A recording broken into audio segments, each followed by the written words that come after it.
Bonjour à tous, bienvenue sur l'EuroPCR 2022 avec Cardio Online. On a le grand plaisir et l'honneur d'avoir aujourd'hui Philippe Ibarra avec nous. Bonjour Philippe. Merci Guillaume, très Alors, content d'être ici. c'était pour aborder la question du TAVI, transcathéter aortique remplacement. La question qui se pose de plus en plus maintenant, c'est les patients asymptomatiques et c'est aussi les patients avec une valve serrée. Alors qu'est-ce qui va se passer à la fin? Tout le monde va avoir un TAVI? C'est quoi la suite de l'histoire? En fait, on a commencé par les patients symptomatiques sévères, haut risque, ensuite risque intermédiaire, ensuite bas risque. Tout ça, c'est validé, puis on a des indications cliniques. Et bon.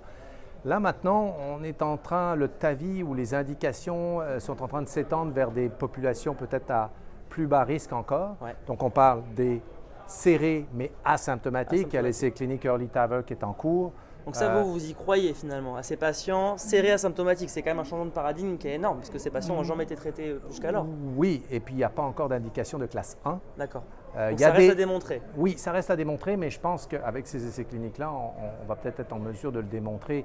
Et les résultats qu'on a montrés hier à propos du cardiac damage staging là, dans les essais cliniques Partner 2 et 3 nous montrent que le dommage cardiaque, lorsqu'il est présent, même si on fait il y a une part irréversible. Il y a une grosse partie qui est irréversible. Et donc, en fait, je pense que c'est un encouragement et un argument supplémentaire pour peut-être intervenir plus tôt avant que le dommage devienne irréversible. Face au faible risque finalement interventionnel et au damage irréversible post-RAC serré symptomatique, finalement, peut-être qu'il y a un changement de Peut-être qu'il y a un changement de paradigme et que peut-être il faut moins regarder la sévérité de la sténose comme telle, les symptômes, mais peut-être plus le dommage cardiaque. Regarder la santé des quatre chambres cardiaques et pas uniquement focusser uniquement sur la valve. Le Doppler tissulaire, peut-être une piste? Le Doppler tissulaire, le strain longitudinal qu'on peut mesurer par speckle tracking, les biomarqueurs sanguins, tout ça c'est des éléments BNP, troponine. Qui sont un peu intégrés dans les recommandations déjà. Tout à fait. Puis là on parle des asymptomatiques sévères, mais il y a encore une strate supplémentaire qui sont les RAC modérés. Et oui. Donc là, on parle même plus, là, c'est encore plus.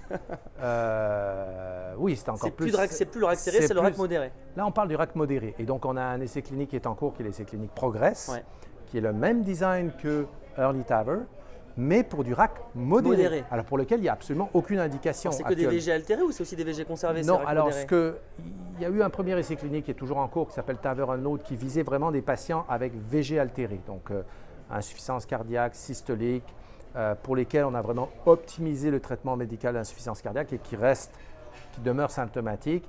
Et on pense que ces patients-là, un RAC modéré, pour eux, pour un ventricule qui est défaillant, en fait, c'est équivalent à un RAC sévère. Ça, c'est du bon sens finalement. Voilà. Et de toute façon, on sait dans le traitement d'insuffisance cardiaque que ce qui marche le mieux, surtout dans l'insuffisance cardiaque systolique, c'est de diminuer la post-charge. Le problème, c'est quand on a un RAC, la post-charge, elle est fixe. Donc sans forcément d'écho d'obus. Sans forcément d'écho d'obus. Ça, c'est un message fort aussi pour la communauté. Ça veut dire qu'on va aller vraiment plus agressif pour le heart failure. Je pense que oui, absolument.